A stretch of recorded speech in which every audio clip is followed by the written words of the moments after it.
ప్రప్రథమంగా మన దేవాలయంలో మన చర్చలలో ప్రప్రథమంగా జరిగేటువంటి కార్యక్రమం మన హనుమాన్ చాలీసా, రామకృష్ణ స్తోత్ర, గోవిందనామావళి. ఇది విజయవంతం కావాలని చెప్పి సంగీత ఆ యొక్క సూచనతో స్వామివారు లోపల కూర్చొని మనకందరికీ కూడా ఆశీస్సులు అందిస్తూ ఉన్నారు. సౌమ్య స్వరూపుడైనటువంటి కలియుగ ప్రత్యక్షమైనటువంటి ఆ శ్రీనివాసుని యొక్క సాన్నిధ్యంలో మనం చేస్తున్నామంటే విజయోత్సవాలు మనకందరికీ కూడా ఆ స్వామివారి యొక్క అనుగ్రహం ద్వారా మన స్వామివారి యొక్క సాన్నిధ్యంలో చేస్తున్నామంటే మనకు ముందర వచ్చేటువంటి మనం చేసేటువంటి కార్యమంతా కూడా విజయంగా పొందనటువంటి ఒక సూచన మనకు స్వామివారు అందిస్తూ ఉన్నారు. అదేవిధంగా హనుమాన్ చాలీసాని ఎందుకు చదవాలి మనం అంటే హనుమంతునికి విశేషమైనటువంటి అనుగ్రహం చేసేటువంటి వారు రాముల వారు. రాముల వారి యొక్క శక్తి అంతా కూడా ఆంజనేయ స్వామి వారికి ఇచ్చి మీ యొక్క ప్రచోదనము రామనామ సంకీర్తనము, హనుమాన్ చాలీసా ఇత్యాది అన్ని కూడా స్వామివారి యుక్తి ఇస్తే మీరు శక్తి అనేది ఇస్తున్నారు. ఏ విధంగా శక్తి ఇస్తున్నారు? మనలో ప్రాణము అంటే ఎవరు? ఆంజనేయ స్వామి. మనలో మనము మాట్లాడుతూ ఉన్నాము, మనం జీవించి ఉన్నాము అంటే స్వామి ఆంజనేయ స్వామి వారి యొక్క ఆశీస్సులు. నరాల్లో ఆ ఆంజనేయ స్వామి మన హృదయంలో ఉండి సుమారు ప్రతి సెకండ్కు రామనామ సంకీర్తనం ఓంకారం అనేది మన మనసులో మన యొక్క దేహంలో స్వామివారు నామస్మరణం చేస్తూ ఉన్నారు. ఆ విధంగా ప్రాణము భీమసేనది కదా ధర్మకథ. ఎందుకు ఏ విధంగా ఆంజనేయ స్వామి వారు గొప్ప మీరు విశాఖపట్నంలో చాలా ఒకసారి దేవాన దేవతలందరూ కూడా కలిసి స్వామివారి దగ్గరకు వచ్చారట. అద్భుతంగా స్వామి మేమందరం కూడా దేవాన దేవతలు ఉన్నాము కదా, వారికి ఎందుకు ప్రాశస్త్యత ఇస్తున్నారు మీరు? అవసరమైన ప్రశ్నలు దేవాన దేవతలు వచ్చి ఇక్కడ కూడా చాలా అవసరం.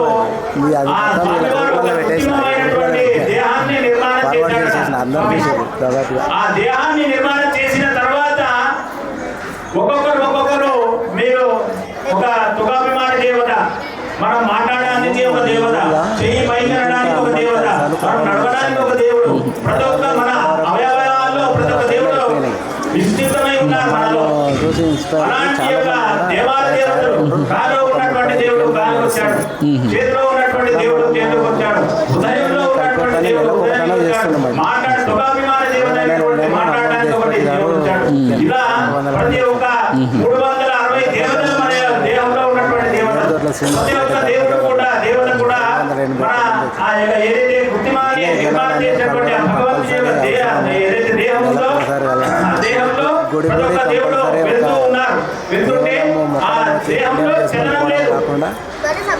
ఎందుకు లేదు చలనం అంటే ఆ దేహంలో ప్రాణం లేదు. కూర్చొని మాట్లాడుకునే వాయుదేవుడు ఆంజనేయ స్వామి. సంకల్పం ఆంజనేయ స్వామి ప్రవేశం చేసిన తర్వాత అందరూ దేవాదేవతలు పనిచేయడానికి స్టార్ట్ అయ్యారు. ఎట్లుంటాయంటే ఇలాంటి యొక్క సాన్నిధ్యం ఎందుకు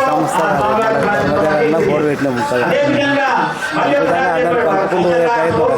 ఏ విధంగా ప్రతి ఒక్క మీరు అందరూ కూడా దేవాదేవతలందరూ కూడా కృత్రిమమైనటువంటి దేహాల్లోకి వెళ్ళారు కదా, అదే దేహం నుంచి మళ్ళీ ఒక్కొక్క దేవత బయటికి రాని వాయుదేవుడు ఆంజనేయ స్వామి తప్పించి మిగతా దేవతలందరూ కూడా ఒక్కొక్కరుగా బయటికి రాండి అని చెప్పారు.